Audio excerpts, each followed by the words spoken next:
केंद्रीय आर्य युवक परिषद के तत्वाधान में सुप्रसिद्ध स्वतंत्रता सेनानी, महान समाज सुधारक, गुरुकुल कांगड़ी के संस्थापक स्वामी श्रद्धानंद सरस्वती का 95वां बलिदान दिवस 14 महादेव रोड, नई दिल्ली में उल्लास के साथ मनाया गया। केंद्रीय विदेश मंत्री राज्य मंत्री मीनाक्षी लेखी ने इस अवसर पर कहा कि स्वामी श्रद्धानंद जी का जीवन सामाजिक समरसता को समर्पित था। उन्होंने कहा कि गुरुकुल कांगड़ी हरिद्वार की स्थापना पर पुरातन गुरुकुल शिक्षा प्रणाली को पुनर्जीवित किया। स्वामी श्रद्धानंद निर्भीक सन्यासी थे, कई मोर्चों पर अंग्रेजी हुकूमत से लोहा लिया। उनके जीवन से आज प्रेरणा लेने की आवश्यकता है।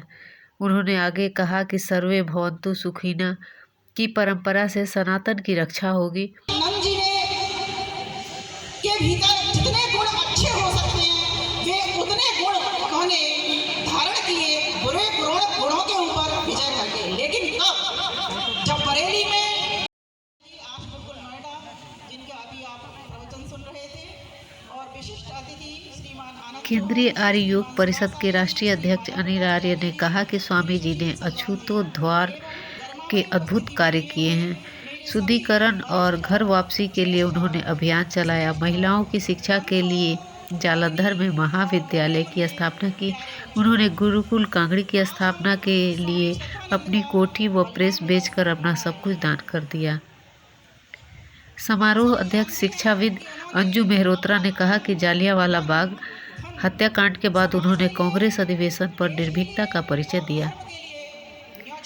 आर्य नेता महाप्रकाश त्यागी ने कहा कि स्वामी दयानंद जी के प्रवचनों को सुनकर उनके जीवन में बदलाव आया है और वे मुंशी राम से स्वामी श्रद्धानंद बने और उन्होंने आर्य समाज को कुशल नेतृत्व प्रदान किया और गुरुकुलों की स्थापना की।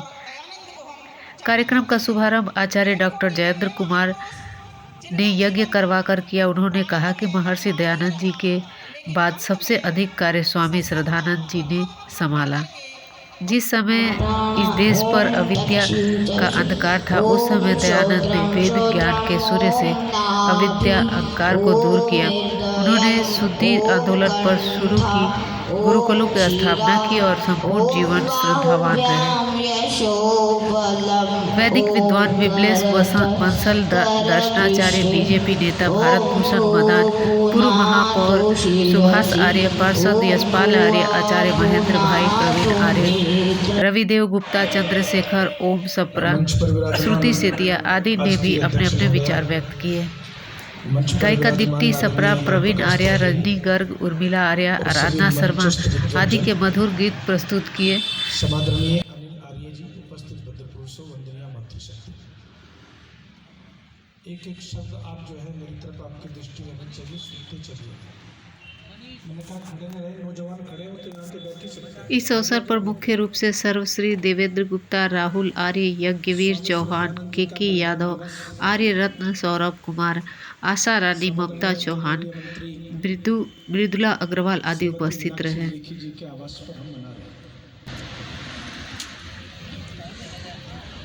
स्वामी श्रद्धानंद जी को प्रतिवर्ष याद करते हैं और मैं अनिल जी को साधुवाद देता हूं कि वो इस कार्यक्रम को बड़ी भाव से, भावना से आयोजित करते हैं।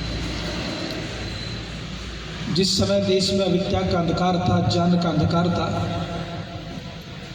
उस समय इस धरती पर परमात्मा की असीम कृपा से वेद ज्ञान के सूर्य के रूप में महर्षि दयानंद आए, जिन्होंने अविद्या के अंधकार को दूर कर दिया और ज्ञान का प्रकाश, वेदों का प्रकाश धरती के कोने कोने में फैला दिया। महर्षि दयानंद सूर्य थे। पंडित चमुपति हमें एक बात लिखते हैं, स्वामी अच्युतानंद जी के पास जाते हैं। स्वामी अच्युतानंद जी बहुत बड़े मठाधीश थे, उनसे महर्षि दयानंद का शास्त्रार्थ हुआ था। तो जहाँ जिससे शास्त्रार्थ हुआ, पंडित चमुपति हमें वहाँ पहुँचते जरूर हैं, उसको छूने की प्रयास करते हैं, जानने का प्रयास करते हैं। पंडित चमुपति हमें जब महर्षि दयानंद के से शास्त्रार्थ करने वाले स्वामी अच्युतानंद जी से जा करके मिलते हैं तो उनसे एक बात पूछते हैं साहब, और बात पूछते हैं कि मैं आपसे जानना चाहता हूँ कि आपका शास्त्रार्थ मेरे गुरु के साथ हुआ था। आज मैं उसी शास्त्रार्थ की घटना को जानना चाहता हूँ, समझना चाहता हूँ। स्वामी अच्युतानंद जी कहते हैं, चमुपति पूछो क्या पूछना चाहते हो। कहते हैं कि बस मैं ये जानना चाहता हूँ कि जब शास्त्रार्थ हुआ तब आपकी तरफ कौन कौन थे और मेरे गुरु दयानंद की तरफ कौन कौन था। उस समय अच्युतानंद जी क्योंकि आर्य समाज में आगे थे, बिल्कुल सच बोला उन्होंने, और जो बात कही बस उस बात को समझा करके आगे चलूंगा।